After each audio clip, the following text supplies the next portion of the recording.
கிராமத்து பழக்க வழக்கம் வேறு, ஆன்மீகத்தில் ஜோதிடத்தில் பழக்க வழக்கங்கள் வேறு.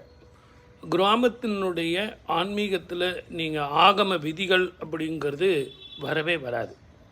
ஆகம விதிகள் அப்படிங்கிறது பிரம்மோற்சவம் செய்யப்பட்ட கோவில்களில் இருந்து நம்ம கடைப்பிடிக்க வேண்டியது. கிராமத்து கோவில்களில் எப்படி கடைப்பிடிப்பாங்கன்னா, தராதரமாக பரம்பரையாக பல ஆண்டு காலமாக ஒரு முறையை பயன்படுத்திக்கிட்டு வருவாங்க.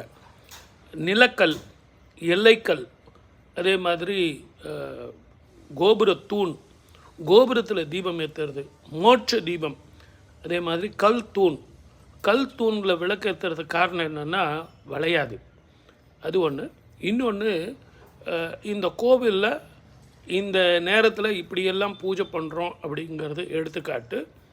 அந்த கோவிலினுடைய பூஜை நடக்க போகுது, நடந்துருச்சு, நடந்து முடியுது.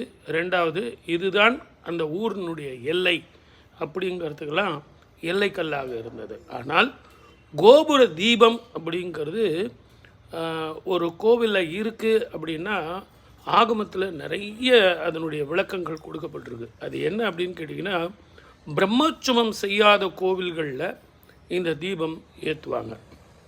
மோட்ச தீபம் ஏற்றுறதுங்கிறது வேறு. கார்த்திகை மாதத்தில் தீபம் ஏற்றுறதுங்கிறது நம்ம மூதாதையர்கள் நம்ம வீட்டுக்கு வரும்போது அது தெரியணும் அப்படிங்கிறதுக்காகவும், இந்த குளிரெல்லாம் போகணும் அப்படிங்கிறதுக்காகவும் நிறைய விளக்கங்கள் சொல்லப்பட்டிருந்தாலும், அந்த கல் தூண்லேயே குழி செஞ்சு அதுலேயே எண்ணெய் ஊற்றி தீபம் போடுற மாதிரியும், அதுலேயே அகல் விளக்கு வச்சு விளக்கு போடுற மாதிரியும், அந்த ஜோதி மலையில் தெரியறதுக்காகவும், அந்த ஊரினுடைய அழகு தெரியறதுக்காகவும், அந்த ஊரினுடைய பெருமை தெரியறதுக்காகவும், அந்த ஈசன், அந்த தாய், அந்த அம்மன், அந்த துர்க்கை, என்ன துர்க்கை அப்படிங்கிறது அந்த விளக்கு பார்த்தே நம்ம தெரிஞ்சுக்கலாம். திருவண்ணாமலையில் நம்ம மலையில் தீபம் ஏற்றும்போது அந்த கோவிலுக்கு அந்த பக்கம் போகும்போதே ஒரு 15 நாள்லேருந்து 20 நாள் வரைக்கும் திருவண்ணாமலை தீபம் எரியும். அவங்க எல்லாம் அந்த தீபம் போட்ட உடனே அவங்களுடைய விரதத்தை முடிப்பாங்க. ஒவ்வொருத்தர் தன்னுடைய விரதம் முடிக்கிறதுக்கும் தன்னுடைய விரதத்தை ஆரம்பிக்கிறதுக்கும் இந்த ஜோதி ஸ்வரூபமாக இறைவனை கண்டார்கள். இறைவனை பார்ப்பது எப்படி வேணாலும் பார்க்கலாம்.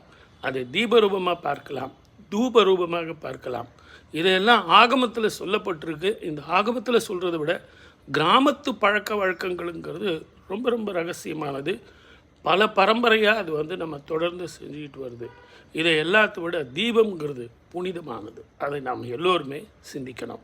சப்ஸ்கிரைப் பண்ணுங்கள், ஷேர் பண்ணுங்கள்.